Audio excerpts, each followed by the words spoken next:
Cameroun, Bantou, Africa, Bantou, through the world, Bantou. Alors, il a fait, c'est James Nuko qui a publié, il dit, à notre époque, on comparait Eto'o à Drogba, puis ce fut CR7 et Messi. Ceux d'aujourd'hui comparent Mohamed Salah à Eto'o. Genre, il ne comprend pas. On fait ça comment? Pour lui, c'est un peu compliqué. Moi, j'ai aussi lu, j'ai dit, mais tiens, ça, c'est un peu compliqué. Hein? Oui, mais c'est vrai, en plus, on voit le post. Il faut dire que Mohamed Salah a dépassé devant Eto'o maintenant en termes de palmarès, de nombre de buts et des passes décisives. Cumulés. Il a 554 buts et passes décisives cumulées, Eto'o à 550. Maintenant, Eto'o n'est pas en activité depuis très longtemps. Et Mohamed Salah a commencé à briller quand Eto'o n'était pas en activité.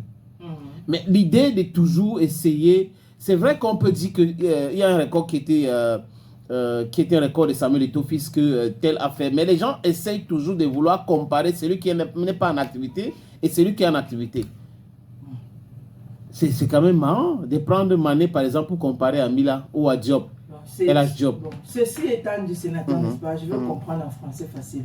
Si on prend la carrière, c'est-à-dire que on jumelle toute la carrière de Samuel Eto'o fils et on jumelle toute la carrière de Mohamed Salah. Il n'y a pas l'homme, non, il n'y a pas l'homme. Et c'est quelle comparaison on va venir nous parler depuis ici là? Parce que il n'y a pas l'homme, j'essaie de commencer. Si on veut se limiter même en termes de but, c'est que nous on va aller regarder la qualité de but, hein?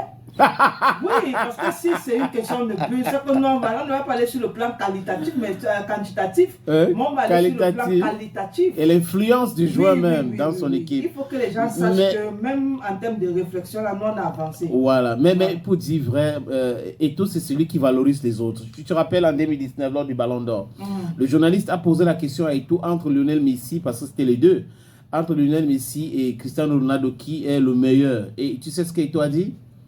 Il a dit c'est Mohamed Salah et Sadio Mané. Mais ils ne sont pas là malheureusement. Donc voilà la réflexion de Samuel Eto'o fils.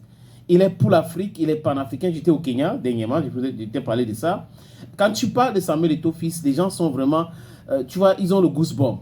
Il dit, this guy loves Africa. Each time he's talking about Africa, I love him because the way he's talking about our continent. Tu vois un peu? Ouais. C'est ça le truc de Samuel Eto'o fils. Et il a toujours dit, les records sont faits pour être brisés, non? Donc c'est pas un problème. Donc prenez les anciens, les nouvelles et tout ça, commencez à comparer alors que les gars ils ne se comparent pas.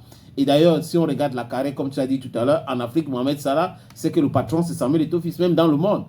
C'est le joueur le plus connu, ce n'est pas Salah. Donc du coup, bon, il faut dire que depuis qu'Eto'o est arrivé à la tête de la Fédération camerounaise de football, il y a certaines personnes qui profitaient, qui ne profitent plus. Donc du coup, ils sont dans le bachin. C'est normal. Mais avant de comparer X à Y, compare toi à quelqu'un qui fait la même chose comme toi. J'ai dit, les journalistes qui comparent Eto'o aux autres devraient se comparer avec d'autres journalistes. Depuis 40 ans, je suis journaliste, j'ai réalisé quoi? L'autre journaliste, depuis 20 ans, il a réalisé quoi que moi? Tu vois un peu? Essayons comme ça pour voir qui fait quoi. Parce que c'est trop facile. Les comparaisons faciles, et souvent, tu as dit tout à l'heure, bidon, n'est-ce pas? Ouais. Sans sens. Voilà, des comparaisons qui, non. Frise le ridicule. Ça frise le ridicule. Oui. Ça frise le ridicule. Mais bon, aussi, chacun est libre de faire sa comparaison. Oui, hein, et on est libre aussi de commenter. Oui. Voilà. Et souvent de recadrer, parce qu'il ne faudrait pas mélanger ton fils. D'encadrer, de recadrer, parce que tu es un encadreur. N'est-ce pas, non? Oui. Ok. Tu es une très grande encadreur. Ok.